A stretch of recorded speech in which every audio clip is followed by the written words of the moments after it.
Seja toda a gente bem-vinda ao É Apenas Fumaça, um programa Fumaça onde se fala sobre a sociedade com quem quer falar sobre ela. Eu sou o Ricardo Esteves Ribeiro.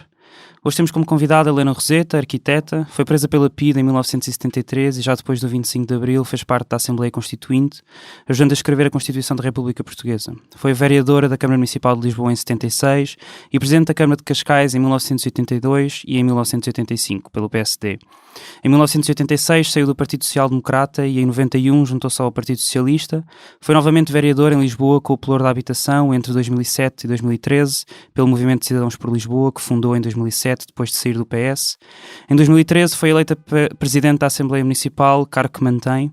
Foi eleita para a Assembleia da República em 76, 79, 80, 87, 95, 2001, 2005 e 2015. Esta última vez como independente pelo Partido Socialista. Foi coordenadora do Grupo de Trabalho da Habitação, Reabilitação Urbana e Políticas de Cidade, onde nasceu através de si um projeto de lei, a proposta da Lei de Bases da Habitação. Em 2018, demitiu-se da coordenação do Grupo de Trabalho por divergências com o PS e foi afastada do grupo pelo partido. Não entrará nas listas do PS às eleições legislativas de outubro. Bem-vinda. Muito obrigada. Helena participou na redação do ponto 3 do artigo 65 da Constituição da República Portuguesa, Habitação e Urbanismo, que mantém a formulação original aprovada em 76, e que diz: o Estado adotará uma política tendente a estabelecer um sistema de renda compatível com o rendimento familiar e de acesso à habitação própria.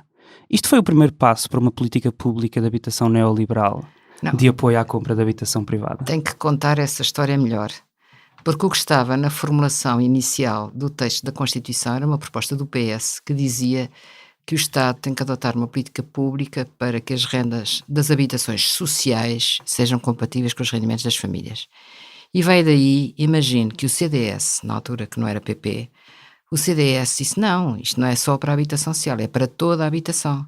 E foi o CDS que propôs a alteração, que foi aprovada com muita satisfação para toda a gente. Agora o Estado vai ter que manter as rendas compatíveis com os rendimentos familiares. É uma ironia da história, porque realmente as rendas eram compatíveis com os rendimentos familiares desde o tempo do Salazar, porque havia congelamento de rendas em Lisboa e no Porto. E depois, a seguir ao 25 de Abril, foram congeladas para o país todo. Havia desde o fim da guerra, portanto o Salazar congelou décadas. Só em 2 cidades, Lisboa e Porto, que era para manter a população de Lisboa e Porto mais ou menos sob controle, porque a ditadura gostava de controlar tudo e não haver agitações. Entretanto, dá-se o 25 de Abril, o Nuno Portas é secretário de Estado, alarga o congelamento de rendas a todo o país até que se mexa na lei das rendas, e assim ficámos até 1990. Portanto, quando isto é aprovado na Constituição, o que estava na cabeça das pessoas é que as rendas eram baixinhas e, portanto, isto era fácil.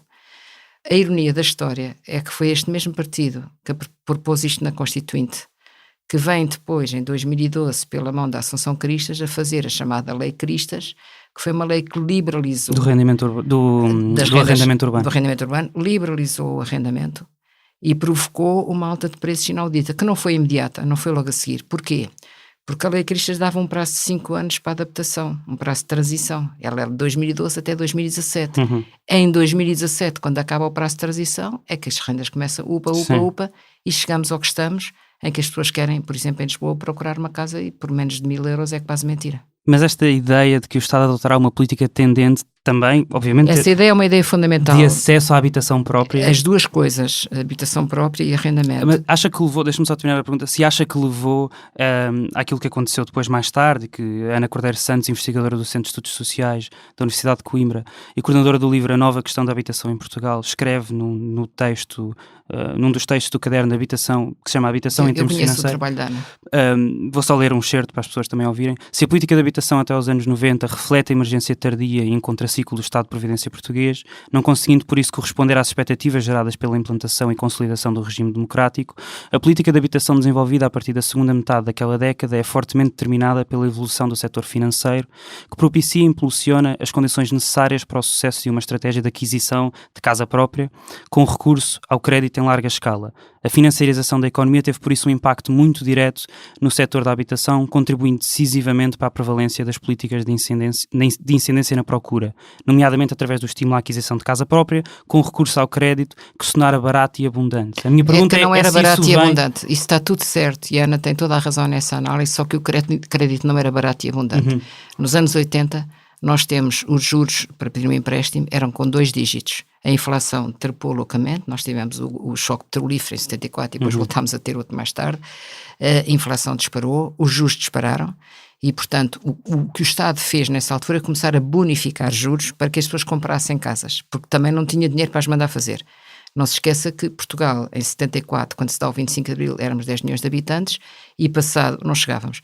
E passado 2 ou 3 anos tínhamos mais 1 milhão de pessoas cá dentro que tinham vindo da África sem casa e, portanto, havia uma necessidade urgente de habitação e não havia capacidade de resposta e o Estado não tinha mãos a medir. Tínhamos perdido as colónias, ainda bem, pelas independências que eram muito bem-vindas e chegaram tardiamente, mas não havia condições financeiras. E, portanto, a política nessa altura começa a ser bonificação de crédito. O crédito barato é mais tarde, não é nos anos 90, é bastante mais tarde que o crédito começa a baixar, à medida que estabilizamos a situação aqui, depois com a entrada no euro, o crédito começa a baixar e agora estamos numa situação completamente anacrónica, que é o Estado continua a pagar juros bonificados para empréstimos para a habitação, são contratos que vêm de há 30 anos e que ainda estão em vigor, Portugalmente tem décadas, tem 40 anos. Os contratos têm uma maturidade longa, os juros, entretanto, estão baixíssimos e até há juros negativos. Portanto, o Estado ainda hoje está a pagar a habitação privada? Posso dizer que no Orçamento de Estado de 2019, a verba para juros bonificados para a habitação era 19 milhões de euros. A verba para a subvenção para a habitação jovem, subsídios para a habitação jovem, era 18 milhões. Portanto, ainda estamos com uma política distorcida em relação àquilo que o país precisa. Mas daqui é só tirar uma conclusão rápida. Nas políticas de habitação, todas as políticas dão frutos, não é no imediato, dão frutos a médio prazo. Mas as políticas de habitação demoram muito tempo a dar frutos. E, portanto, os efeitos da Lei Cristas, foi só 5 anos depois, os efeitos dessa política de crédito ainda os estamos a viver. E, portanto, é muito difícil mudar as políticas de habitação rapidamente. Agora que elas precisam de mudar, precisam e com urgência. Foi por isso que eu fiz a Lei de Bases da Habitação. Porque precisamos, já vamos falar sobre isso. Porque precisamos de partir de um ponto zero, pôr o cronómetro a zero e começar do princípio a pôr as coisas em ordem, porque de facto temos muitas incongruências e muitos até conflitos entre políticas que se anulam umas às outras e o resultado é as pessoas quererem casa e não encontrarem. Eu queria falar agora sobre a política de habitação da Câmara Municipal de Lisboa, enquanto a Helena foi vereadora, porque a Câmara Municipal é a maior Câmara do país, também é que tem mais dinheiro, a mais rica, pode-se dizer assim, e porque algumas das políticas seguidas são mais tarde implementadas, ou pelo menos a sua ideia foi implementada ao nível do Governo Central com o último Governo. A 5 de novembro de 2009 foram aprovados pela Assembleia Municipal de Lisboa os Objetivos Estratégicos do Programa Local de Habitação. Este programa é um instrumento que define as linhas orientadoras das intervenções nas áreas da habitação ao nível municipal e que fixam os objetivos da política de habitação local para 4, 5 anos. Neste caso terminaria em 2013, 2014, que foi também quando a Helena terminou o mandato. Os 3 objetivos gerais eram melhorar a cidade, atrair nova população e passar da crise à oportunidade. Quando terminou o mandato, em 2014, estes objetivos estavam cumpridos? Não estavam completamente cumpridos, mas tínhamos, digamos assim, pelo menos tínhamos uma linha que permitiu criar uma data de programas novos. E aqui há uma outra lição a tirar. Os programas demoram tempo a dar resultados, mas nós temos que procurar que os programas sejam anticíclicos, ou seja, vamos explicar. Quando você tem o mercado completamente em baixo e que não há alternativas, tem que procurar dinamizar o mercado. Quando você tem um mercado super aquecido como tem hoje, tem que procurar arrefecer. Nós tomámos algumas medidas anticíclicas nessa altura que hoje estão obsoletas e felizmente a Câmara já não as segue e que foram até criticadas, mas na altura foram importantes, mas agora já não são e ainda bem que a Câmara não o está a fazer. Lembro-me que fui eu que lancei um programa chamado Reabilita Primeiro, Paga Depois, porque a Câmara não tinha dinheiro, as casas da Câmara caíam, a Câmara não tinha dinheiro, mas precisava urgentemente que os edifícios fossem reabilitados e, portanto, criou este programa de facilidade das pessoas pagarem depois. Esse programa, neste momento, é completamente desnecessário, aliás, está cancelado, porque ele serviu na altura, por um lado, para a Câmara ir buscar alguma verba e, por outro lado, para dinamizar uma coisa que não existia. Então disso, deixa-me fazer Agora, há outros programas que nós lançámos nessa altura e que continuam muito ativos e dos quais até se fala pouco. Eu gostaria de lembrar sobretudo um programa que nós lançámos, que é o programa BIP-ZIP, não sei se já ouviu falar. BIP-ZIP significa, para quem nos está a ouvir, Bairro de Intervenção Prioritária, Zona de Intervenção Prioritária. O que é este programa? É um programazinho pequenino, 1,5 milhão de euros por ano, pouquinho. A Câmara de Lisboa tem um orçamento dos 900 mil milhões, portanto 1,5 milhão é muito pouquinho. Mas é um programa que se destina a apoiar projetos para desenvolver soluções para os bairros com mais dificuldades na cidade.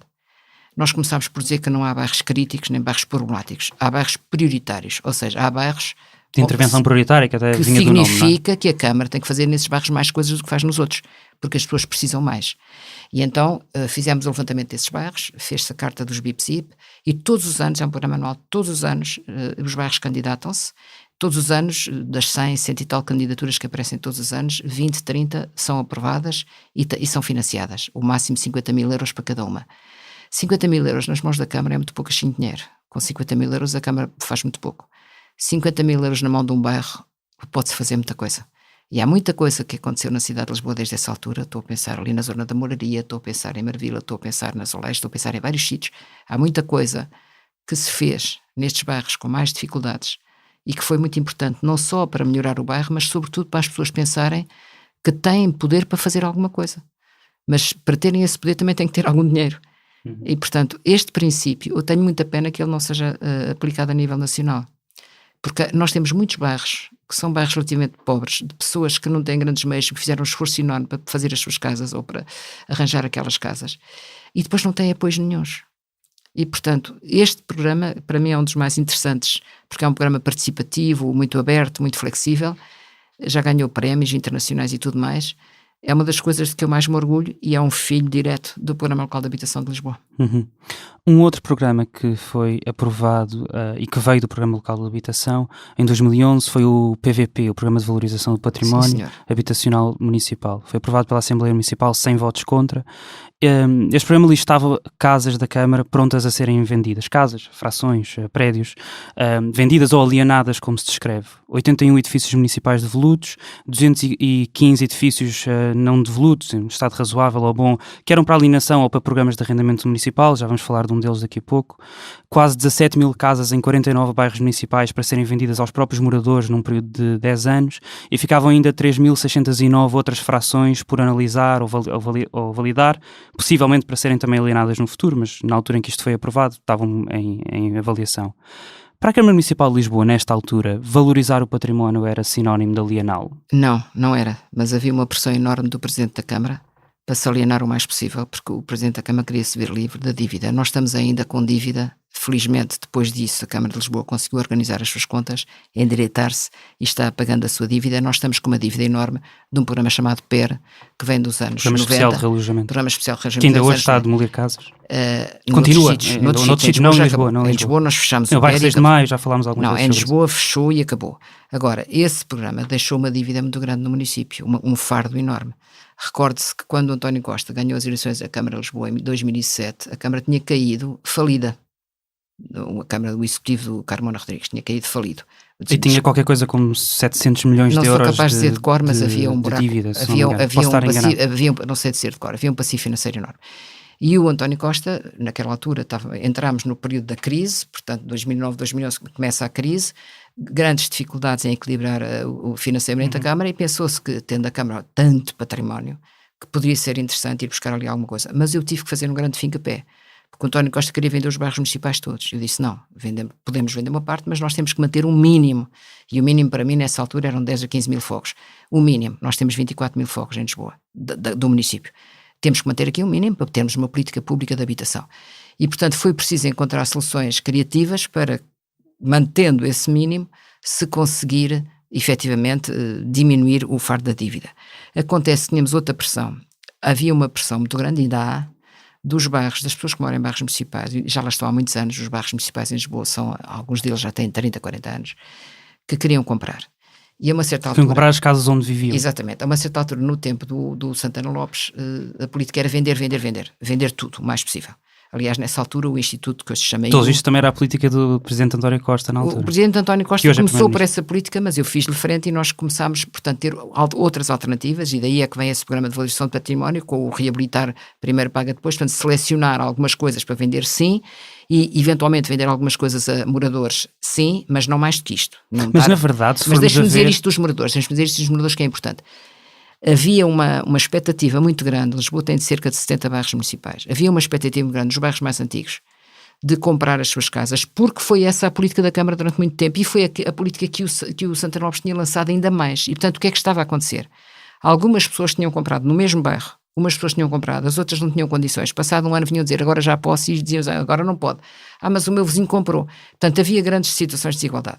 E hoje, com a Lei de Bases da Habitação, que fechámos este ano, nós criamos o critério para isto, que é, em princípio, o património público não é para alienar, a não ser que você tenha, por exemplo, um prédio que já foi todo alienado a quem lá mora e ficou um andar pertencente à Câmara ou ao IRU. Esse andar pode ser alienado, porque senão temos que ter um condomínio que é difícil de gerir, com uns particulares e públicos, tudo no mesmo prédio. Portanto, nós limitamos, só agora, mas foi com a Lei de Bases da Habitação, limitamos a possibilidade de alienação do património habitacional público, enquanto isto não aconteceu. Na Câmara de Lisboa, a própria Câmara fechou a torneira às alienações, a atual vereadora Paula Marques deixou de fazer alienações, as pessoas protestam muito nos bairros, mas afinal de contas tivemos essa oportunidade, deixámos de ter, olha, é a vida.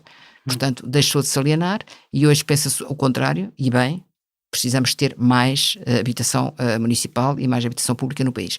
Se bem que a percentagem de habitação pública em Lisboa é muito superior à do país. Do país. No nós país temos são cerca 24, de 2%, talvez menos de 2%. 2% da habitação pública do país, é preciso dizer que desses 2%, 0,2% são do Estado e os outros 1,8% são dos municípios.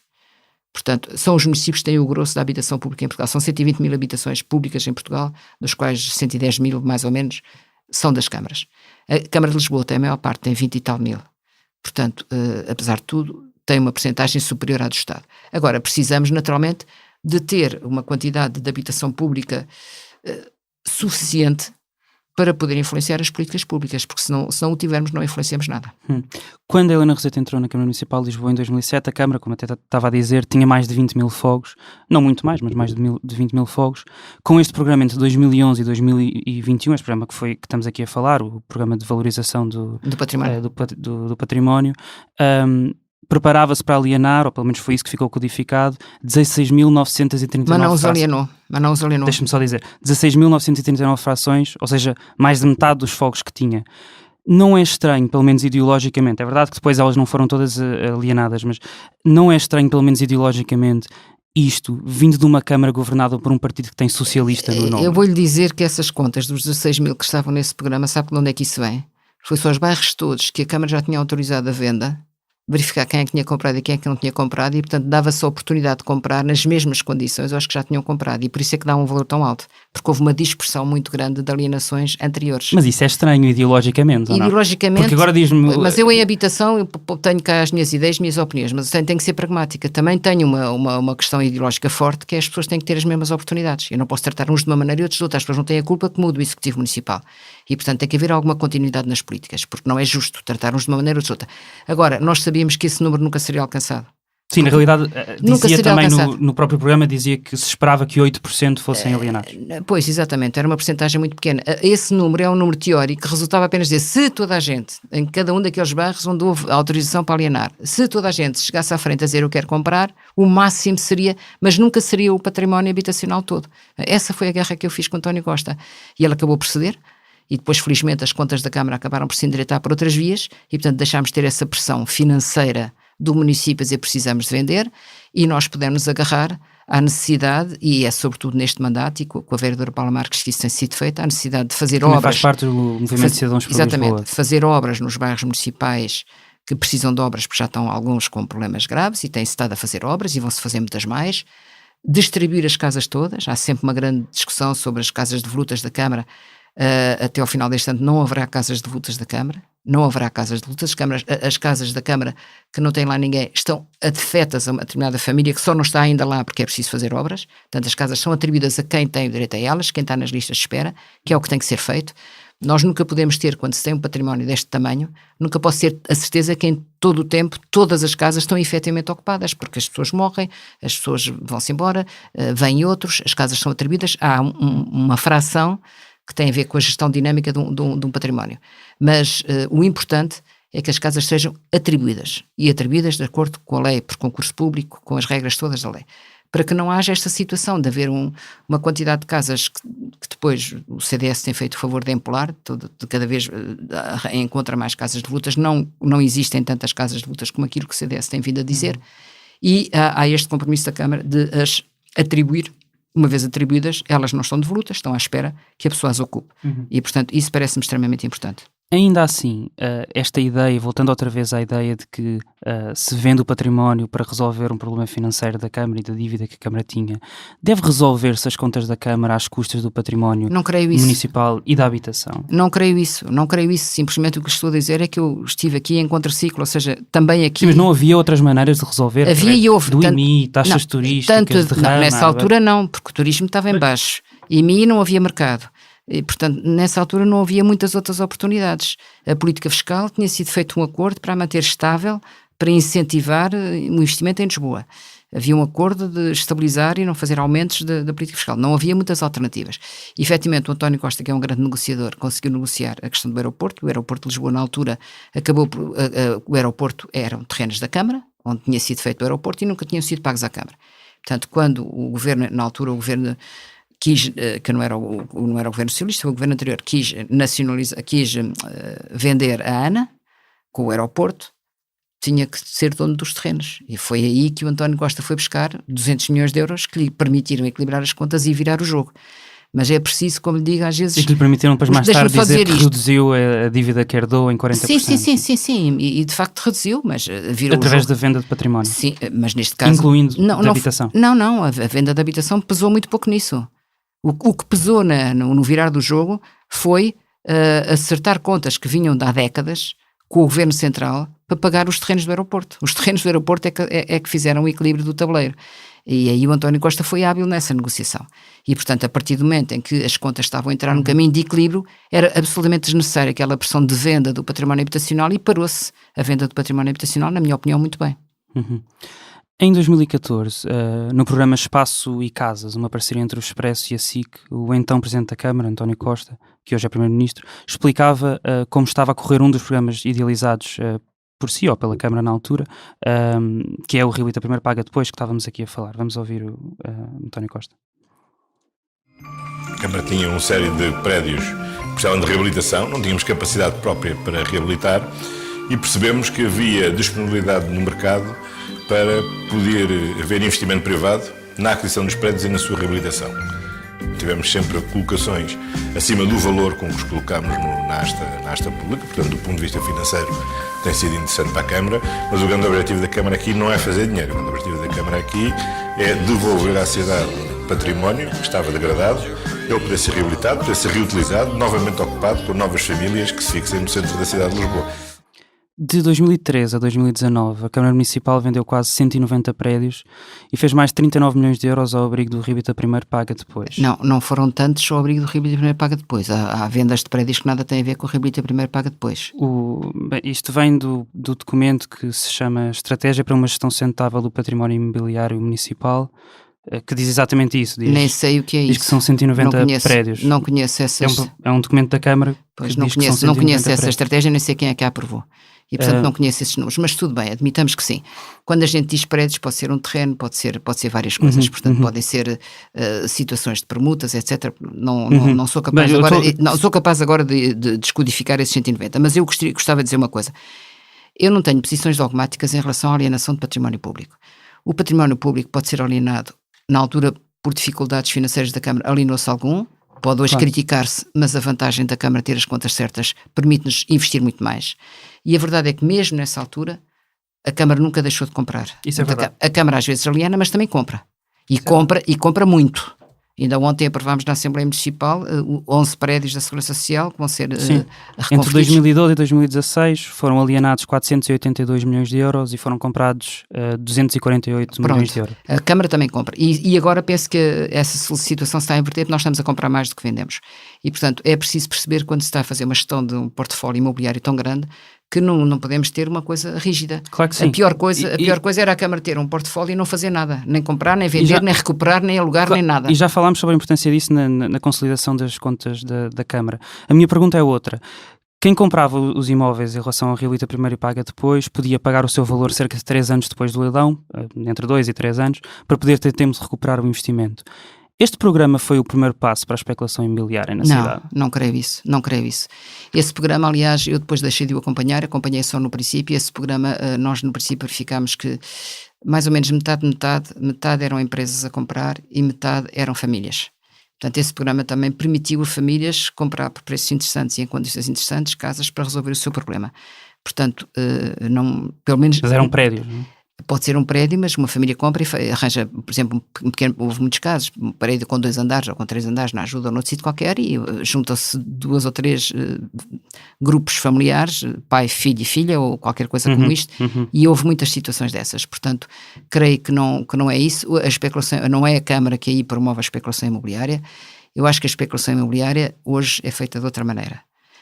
Mas nesta altura, Rua da Graça, Graça 67... 3 apartamentos e 2 lojas, foi comprado à Câmara por 730 mil euros e vendido depois de reabilitado por 5 milhões. Graça 135, comprado em asta pública por 1 milhão de euros, vendido por 6 milhões.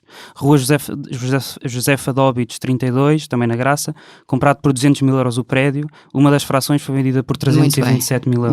Muito bem, ou não muito mal neste caso. Não, parece certo, claramente uma especulação imobiliária neste caso. Parece uma especulação imobiliária, mas não da Câmara, uma especulação imobiliária da pessoa que comprou. Promovido, portanto, com um programa promovido pela Câmara. Daí a pergunta. Da pergunta, o que se deveria dizer é que o programa deveria ter sido monitorizado e poderia ter sido alterado. Para já foi suspenso, acabou, não há.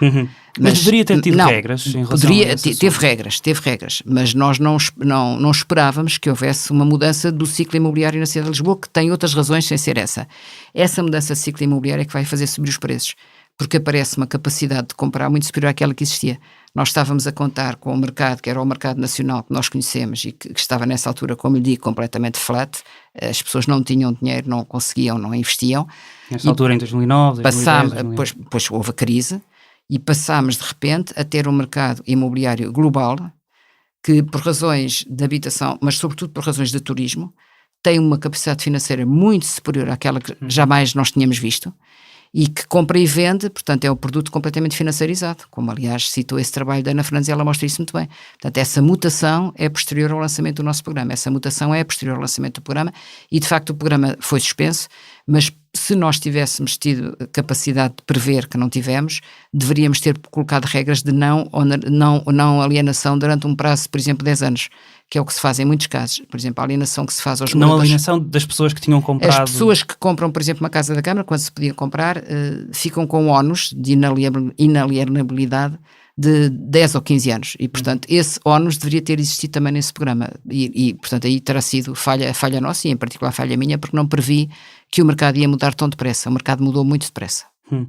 Eu queria dar um exemplo real, porque acho que me parece mais elucidativo. Rua Josefa Dóbitos 32, na Graça, comprado por 200 mil euros na terceira asta pública, em 2013. A Helena ainda era vereadora da habitação nesta altura. Hoje, pelo menos 4 apartamentos deste prédio reabilitado estão a alugar no portal Booking.com, com o nome Graça Deluxe Apartments Rent Experience. Eu fiz uma simulação para perceber quanto é que gostaria passar lá um fim de semana, 2 noites, entre 16 e 18 de agosto. Tem ideia quanto é que custam? Não faço ideia, mas será caro. 325 euros, que é mais de um terço do... Ouça, não havia regra, não deveria ter havido regras, houve regras, mas para que não existisse alojamento local, por exemplo, se fosse para a habitação. Se nós tivéssemos sido suficientemente prescientes para prever que logo a seguir à bolha, logo a seguir ao estouro da crise imobiliária de 2008, íamos ter uma espécie de bolha imobiliária a crescer, nós teríamos feito essas regras. Não o previmos, eu já aqui me disse, tenho pena de não ter sido capaz de o prever.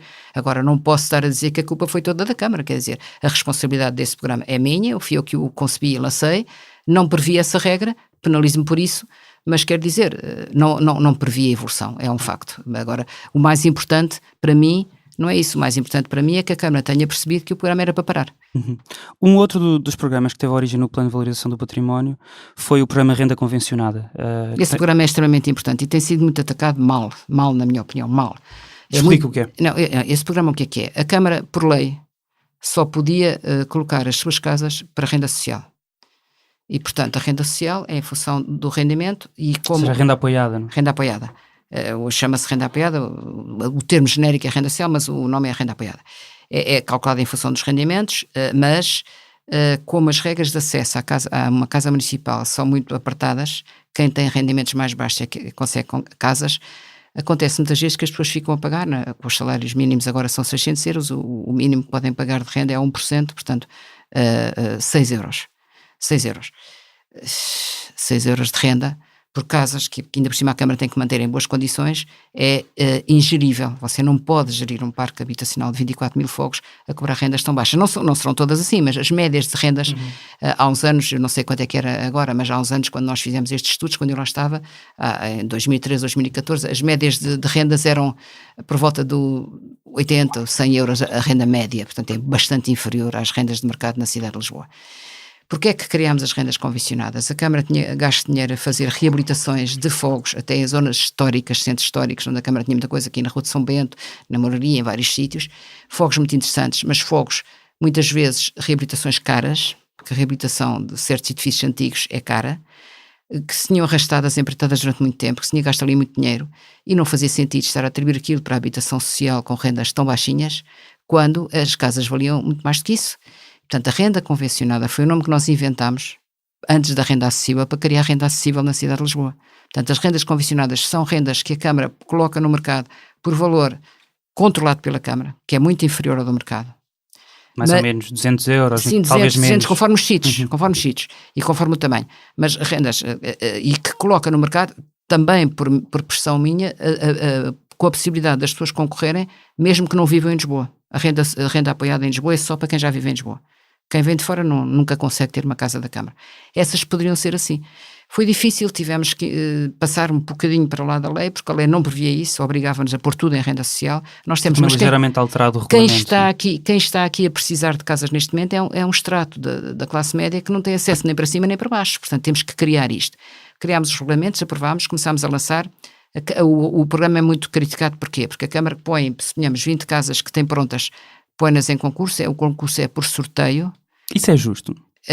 Eu acho que é quando o que tem para distribuir é muito menos do que a procura que vai ter. Eu prefiro fazer por sorteio do que estar a analisar as candidaturas todas uma a uma e ver quem é que merece mais ou menos. É impossível. Você não consegue em 5 mil candidatos saber se o candidato A merece mais que o candidato B. Portanto, parece... Na realidade, até outubro de 2018 houve 20 mil candidatos, 100 mil candidaturas. Não, mas ainda bem, mas para 337 nós sabemos frações. Nós sabemos isso. Mas porquê que não houve mais? Porque não tínhamos mais casas para pôr nessas condições. Só podemos pôr as casas nessas condições que estão livres. As que estão atribuídas a pessoas que têm renda apoiada não as podemos pôr em renda convencionada. Portanto, só as que se vão libertando, e mesmo assim... Mas havia casas devolutas, podiam ser reabilitadas. Mas essas mesmas é o que a gente está a fazer. São essas mesmas que a gente está a fazer. Há muitas casas que estão devolutas que nós temos que manter para a renda social. E tem que ser, porque ainda há pessoas com muita carência. Mas aquelas que nós conseguíamos e que tinham mais interesse para entrarem para um programa desses, essas, o máximo que se podia fazer foi isso. Acontece que essa desproporção tão grande que está a falar entre as casas que se conseguiram pôr nesse programa e as pessoas que concorriam, foi uma das coisas que fez plim na cabeça do Fernando Medina, para ele dizer, eu tenho que lançar milhares de casas para esta faixa económica. E é daí que vem a insistência que o Fernando Medina tem estado a fazer desde que lá está, para haver um programa com milhares de casas acessíveis para a cidade de Lisboa. Pega no programa de renda convencionada e faz disso uma coisa muito maior e com outro alcance. Que é o programa Renda Acessível? Que é o programa Renda Acessível. Que o Tribunal de Contas... Que o Tribunal de Contas neste momento... Disse que era uma parceria público-privada. Pois, isso se calhar é, mas não é pecado nenhum. Porque vamos lá ver, o que é uma parceria público-privada neste caso? Que na prática é a alienação de um terreno para a construção e que depois uma parte tem que ser... Não há alienação. Não há nunca... Não é uma alienação. Na prática, há nunca alienação. 50 anos de... Não há nunca alienação. O património é sempre público, é municipal. A novidade desse concessionado, programa, exato. É concessionado, não é o património, é concessionado apenas a obra. Portanto, o privado o que vai fazer é fazer a obra, portanto, meter dinheiro privado para se fazer a obra mais depressa e depois tem a compensação em género. Portanto, uma parte ficará para pagar o investimento que lá fez. Agora, nós não podemos ter ao mesmo tempo as pessoas a investir numa coisa da Câmara e depois não ser paga. Quer dizer, ou então a Câmara tem que pagar tudo, mas a Câmara para pagar tudo tem que ter muito mais dinheiro, ou então faz muito menos casas. É que isto... Mas não concorda, portanto, com o Tribunal de Contas que vai lesar o erário público? Não, mas não é por isso que ele está a levantar problemas. O Tribunal de Contas não diz que há lesão do erário público. O Tribunal de Contas o que diz é que a Câmara legalmente não pode fazer parcerias público-privadas. E, portanto, e isso até é verdade porque parece que não pode. Mas aquilo foi apresentado... Mas não concorda que assim seja? Concorda que é por aí, por essa via da parceria público-privada que se vai resolver é mais interessante você conseguir fazer as casas públicas com investimento público e tudo público, e aí controla o processo todo. Isso é mais interessante, mas é preciso ter capacidade para isso. E, portanto, neste momento a Câmara está com uma situação financeira muito mais interessante e está-se a atirar para isso. Está a lançar um pilar público desse programa de renda acessível e toda a gente acha muito bem. Isso, nenhuma dúvida. Agora, nós não conseguimos fazer omeletes sem ovos. E, portanto, é preciso, quando se está a gerir, nós nunca fazemos só ponderar a coisa só de um lado. Temos que ponderar os efeitos todos e ver se, entre o mais e o menos, o que é equilibrado e sensato de fazer. E, portanto, eu penso que esse programa da renda acessível de Lisboa, mesmo neste pilar concessionado, é bastante interessante. Já teve concursos, já há investidores interessados. Eles não vão ficar proprietários da propriedade municipal, nem vão eles definir os valores da renda, é a Câmara que define. Eles ficarão proprietários apenas da parte que paga o dinheiro que eles vão lá gastar. Eu penso que isto é uma coisa que é razoável, que é sensata e o benefício é muito grande.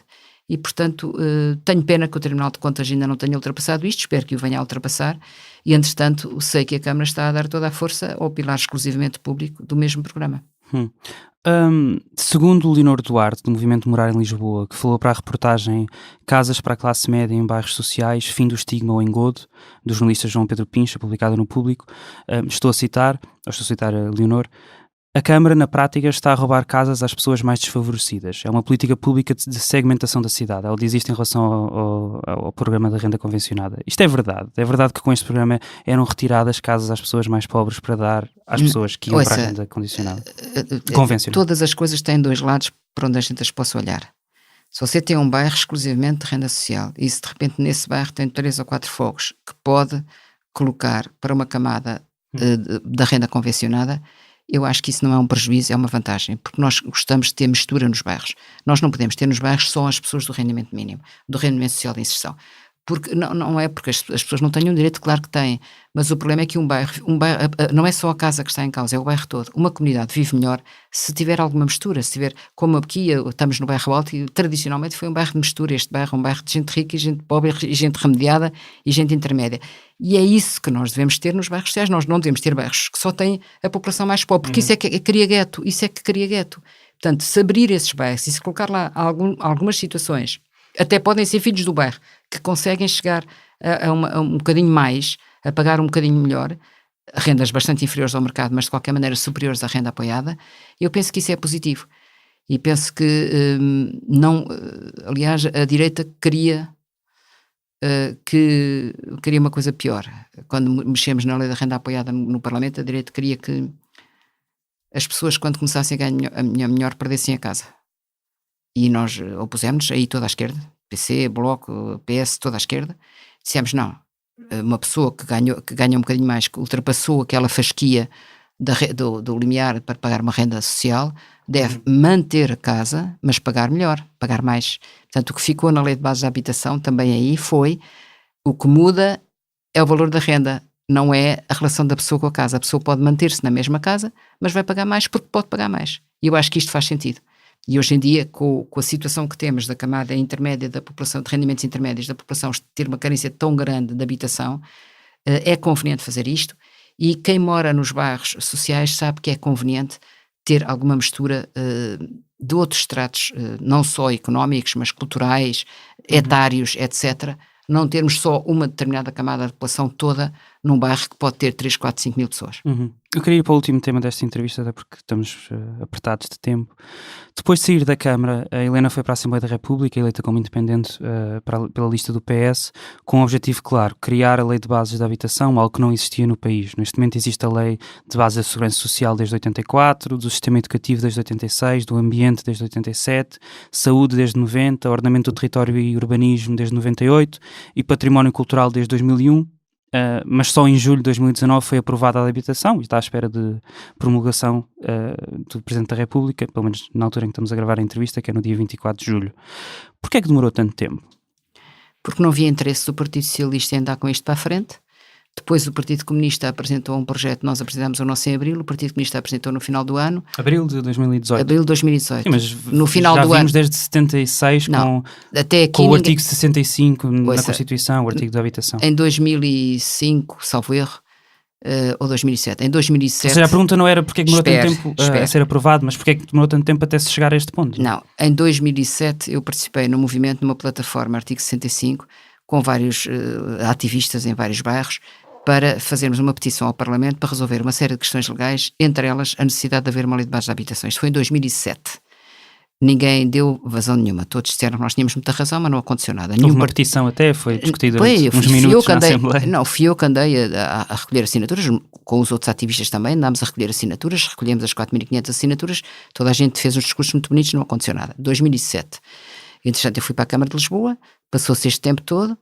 Quando, em 2015, o António Costa me pergunta se eu quero ser candidato a deputado, eu digo, como tu gosto para fazer a lei de bases, porque estou à espera desde 2007. Antes de 2007 ninguém tinha nunca falado nisso. Eu penso que a primeira vez que se falou em lei de bases de habitação em Portugal fui eu, precisamente nessa petição, com os nossos peticionários, com os peticionários, que pusemos essa hipótese e pusemos essa hipótese no Parlamento. E, portanto, ninguém se chegou à frente e disse, vou fazer eu. Bem, eu sou um bocado louca, não é? Porque uma pessoa não faz uma lei destas sozinha. Comecei, apoios praticamente nenhuns, o PS não quis meter isto no programa de governo na altura, comecei a trabalhar por minha conta, sempre informando o Partido Socialista que estava a fazer isto, tive apoio da Catarina Mendes para o Partido Socialista me ajudar, portanto andei a fazer umas sessões pelo país, uns inquéritos e umas coisas para fazer a lei. Apresentámos a lei em abril de 2018, depois o PC só apresentou uns meses mais tarde e depois o Bloco de Esquerda só apresentou uns meses mais tarde. Resumindo, só em janeiro é que aquilo foi agendado. O PS não tinha pressa nenhuma em agendar o assunto. E porquê? Isso gostava eu de saber. Nunca me explicaram. Mas, na verdade, foram obrigados a agendar. E quando agendaram, aquilo começou a acelerar, fizemos o trabalho todo, a minha proposta inicial foi muitíssimo criticada, eu própria disse ao Partido Socialista, é melhor fazermos uma nova versão, porque esta já leva tanta pancada que isto vai ficar tudo aos bicos, portanto é melhor a gente fazer uma coisa limpinha, de novo. Refiz. Foi criticada pelo PS? Não, fui criticada por toda a gente. Toda a gente, umas agarraram num artigo, outros agarraram no outro e, portanto, era malhar. Vamos então agarrar num artigo, pode ser? Pode, à vontade. Mas só para dizer, fez-se uma segunda versão. Essa segunda versão, felizmente, foi possível consensualizá-la com os partidos à esquerda. Os partidos à direita deram os seus palpites, tiveram propostas, umas aprovadas, outras não. A verdade é que a lei está aprovada. E agora, com os votos contra do PSD e CDS e certo, a favor de todos os outros. E a favor de todos os outros, e agora vamos ver se ela aguenta a prova da realidade. Mas para mim o mais importante... Que é o Presidente da República? Ou é a regulamentação? Não, a coisa mais importante de tudo, aquilo é uma lei, como eu tenho dito, é um caderno de encargos para o futuro. E, portanto, a lei explica uma série de princípios. Agora temos que verificar toda a legislação que temos na área da habitação, que está muito dispersa, se cumpre ou não cumpre aqueles princípios, se não cumprir tem que ser alterada. E esse é que é o trabalho interessante agora. É andarmos a ver se conseguimos dar sentido convergente a uma data de legislação dispersa que sai todos os dias sobre coisas da habitação, da construção, da urbanização e que não bate certo com a política de habitação. Quantos anos vai demorar isso? Nós propomos lá 9 meses para fazer esta primeira rodada. 9 meses faz-se diferença. Acho que se dá vida a uma pessoa em 9 meses, também podemos dar vida a algumas leis nesse tempo. E a Helena vai fazer parte disso? Eu não sou parte da Assembleia da República, que eu própria disse que já chego, vou fazer 72 anos e já dei o meu contributo. Mas como cidadã estarei muito ativa nisto, já estou a trabalhar nisso, já estou mesmo a fazer o levantamento das leis que eu acho que têm que ser revistas por causa disto. Olha, começar pela lei do arrendamento urbano, para o regime, no chamado NRAU, no regime do arrendamento urbano. Acho que o melhor é partirmos do zero. Que foi a tal lei Cristas em 2012 e que depois foi mudada mas em 2016. É uma lei, a lei do arrendamento, o regime do arrendamento urbano é uma coisa que vem desde o Código Civil do Seabra, quer dizer, uma coisa muito antiga, vem do século XIX, já teve 50 mil voltas, olha, é uma lei cheia de botox, já não se consegue salvar a lei. Acho que é melhor dizer, historicamente, ficas aqui e partir de novo. E para partir de novo, acho que o que devemos fazer é uma lei para o arrendamento habitacional e uma lei para o arrendamento não habitacional. Uma vez que para o alojamento local já existe uma lei. Okay. Portanto, separar estas três coisas. Uma coisa é habitação, outra coisa é comércio, indústria, não sei o quê, outra coisa é alojamento local. Que a mistura e a promiscuidade destas coisas e obrigar, por exemplo, o comércio a ter as mesmas regras da habitação dá disparate. E por mais botox que a gente meta na lei, não consegue emendar o disparate. Vamos falar ainda de 3 dos pontos da lei de bases, e temos 10 minutos, portanto queria entrar. O projeto que teve a sua autoria e foi subscrito pelo PS, lia-se na exposição de motivos, inova-se com a introdução do texto inicial, peço desculpa por não ter dito, Inova-se com a introdução do conceito de requisição temporária pelas entidades públicas para fins habitacionais, mediante indenização de habitações injustificadamente devolutas ou abandonadas, dada a enorme quantidade de habitações nessa condição em Portugal. A possibilidade de requisição de bens de propriedade privada está de resto prevista no número 2 do artigo 62 da CRP, que é a Constituição da República Portuguesa, e encontra-se já contemplado no Código de Expropriações, embora com alcance limitado. O que é que aconteceu a esta inovação durante o processo? Caiu-lhe toda a gente em cima. Mesmo pessoas à esquerda, dizendo que poderia ser inconstitucional, que era muito perigoso, e quer dizer, o que eu percebi foi que numa lei que tinha 80 e tal artigos, estava tudo fixado num artigo só e que era um desperdício. Depois tenho que contar o resto da história, porque estas coisas não acontecem assim de repente. Eu não inventei a requisição. A requisição é inspirada num mecanismo que existe em Inglaterra, aliás, na Escócia, e que se chama, houve depois uma lei mesmo aprovada em Inglaterra, chamada Housing Act 2004. O Housing Act 2004 era precisamente uma lei que permitia aos boroughs, o equivalente mais ou menos aos nossos municípios, um pouco mais pequenos, permitia requisitar os fogos devolutos, porque tinha uma epidemia de fogos devolutos no país. A lei foi na altura muito falada, e eu quando peguei no pluro da habitação, ainda antes, quando peguei no Programa Local de Habitação em 2007, convidei o pessoal desse movimento que tinha feito essa lei, Empty Dwelling Management Order, DMO, convidei-os para virem cá a Portugal, conversámos muito, acompanhei um bocado o processo, e agora mais tarde fui refrescar a informação e cheguei à conclusão, que é uma conclusão importante, é que esta lei tão importante de 2004 até 2015 ou 2016 só tinha tido algumas dezenas, poucas, de prédios efetivamente requisitados. Isto no Reino Unido? No Reino Unido. Se havia milhares, se fizeram uma lei tão importante e se passado tanto tempo aquilo não deu em nada, se calhar não vale a pena estar a investir tanta energia nesta filosofia. Sendo que havia pessoas contra ou partidos contra? Não só partidos, quer dizer, havia sociedade civil, juristas, professores de direito, toda a gente a dizer mal. Mas o Bloco de Esquerda, o PCP, os Verdes eram contra uma expropriação? Primeiro não se pronunciaram sobre isso. O PCP nunca defendeu a requisição. Na lei do PCP não é essa a solução que está, é uma solução mais dura, que era posse de iniciativa, e nem sequer a indemnização. O Bloco de Esquerda veio buscar... O texto inicial tinha uma indemnização. Veio buscar, tinha que ter, porque está na Constituição. Não posso fazer requisição sem indemnização. Aqui que eu cheguei à conclusão, há muitas outras formas de intervir. Esta, do conhecimento que eu tinha, que é relativo, sou só eu, não é? O conhecimento que eu tinha, que não tinha sido assim tão importante e não tinha sido assim tão útil. Vamos então reforçar os outros mecanismos. Quais são os outros mecanismos? A posse administrativa foi reforçada na lei de bases. O direito de preferência, fala-se muito e sabe-se pouco.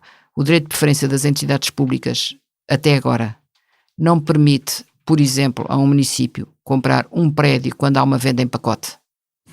E, portanto, quando se diz porque é que o município não se chegou à frente na venda dos prédios da Fidelidade, porque não podia, porque a Fidelidade só lhe vendia tudo ou nada. E agora, com a nova lei de bases, o município e o Estado vão poder comprar um a um os prédios quando são vendas em pacote, que é o que está a acontecer no mercado imobiliário agora. Reforçámos também as possibilidades de intervenção através de regras urbanísticas. Por exemplo, dizemos na lei de bases da habitação que as mais-valias urbanísticas, que é o ganho entre uma coisa que está e aquilo que nós aprovamos que possa vir a estar, podem ser afetas à habitação pública. Portanto, temos aqui outros mecanismos de intervenção que se calhar não vão levantar problemas de inconstitucionalidade que já existem, já são praticados e que se calhar bem aplicados são mais úteis do que este mecanismo que porventura até podia ser único a depois impedir a constitucionalidade da lei e portanto aqui lá está, nós temos de estar sempre a ponderar as coisas, estar sempre a avaliar e estar sempre a perceber qual é o caminho para chegar onde pretendemos chegar e acho que o caminho que seguimos acabou por ser um caminho equilibrado.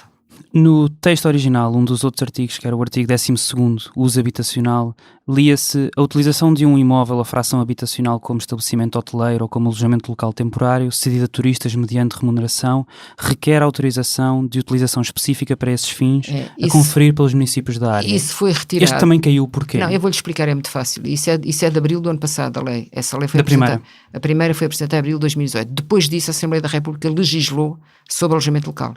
E o que a Assembleia da República legislou sobre o alojamento local não é isso, não é estar a dar licença uma a uma, mas sim os municípios têm o poder de regulamentar e dizer que há sítios onde não se pode fazer mais alojamento local. E, portanto, havendo outra solução na lei, não valia a pena estarmos a ter contradição e, portanto, quando eu pus isso na primeira versão é porque não havia nada e estávamos com a febre do alojamento local. Entretanto, saiu uma nova lei de regulação do alojamento local, na minha opinião equilibrada, que diz, os municípios agora é que dá mais poder, na sua opinião, aos municípios.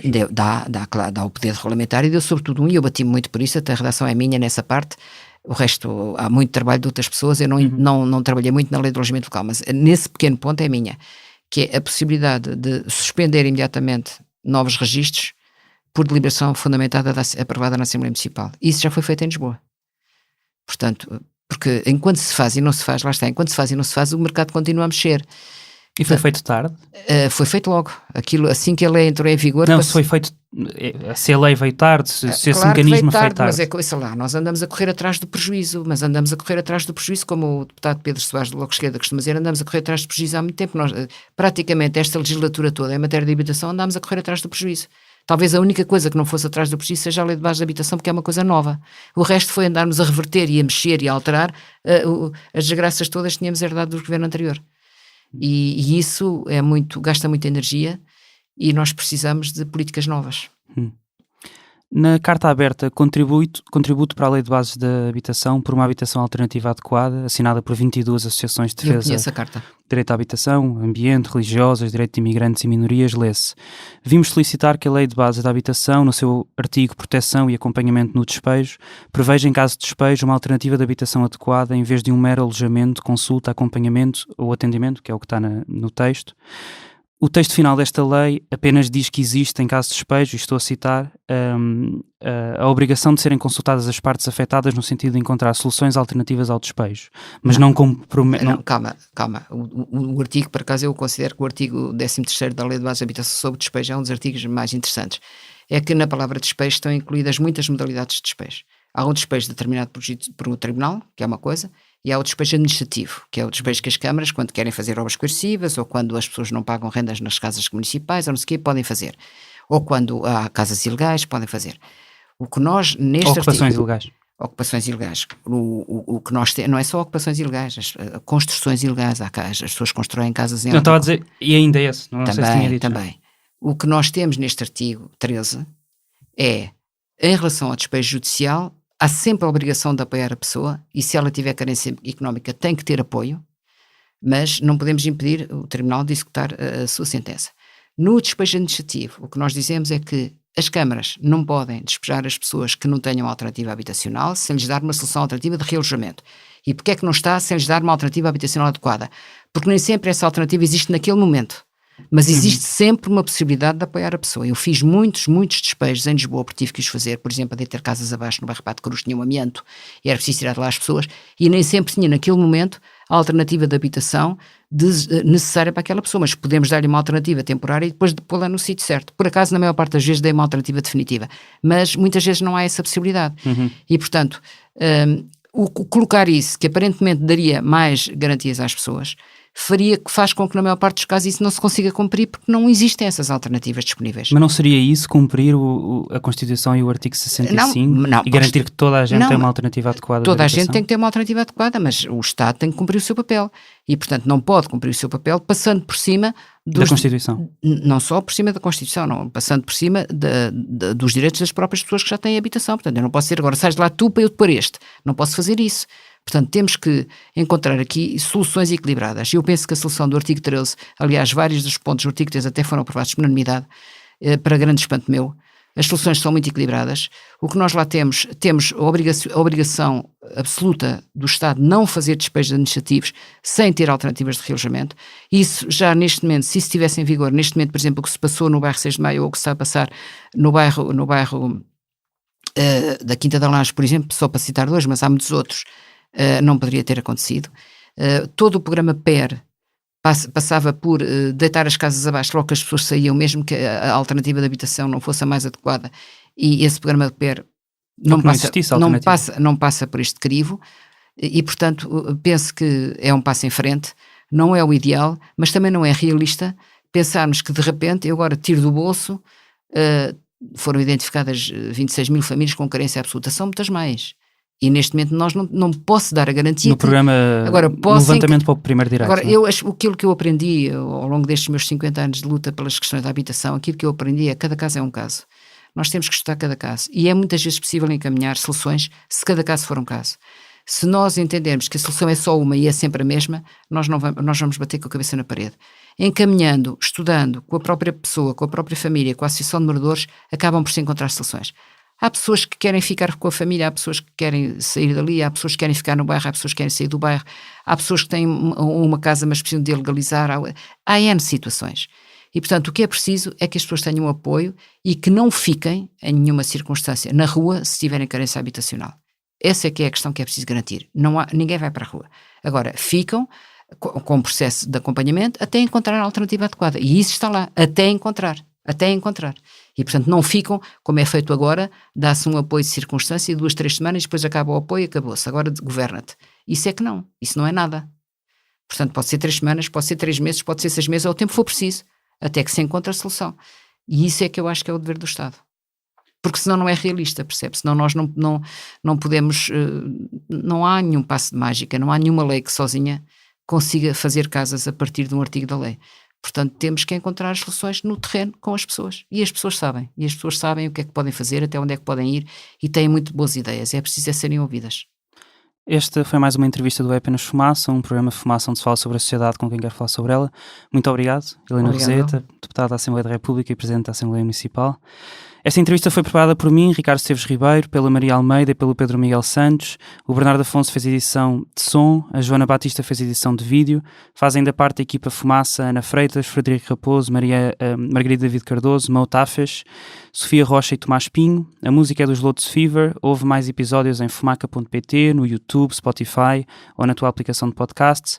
Queremos ser o primeiro projeto de jornalismo português totalmente financiado por quem nos ouve, vê e lê. Se queres fazer parte dele, vai a fumaca.pt/contribuir. Até já.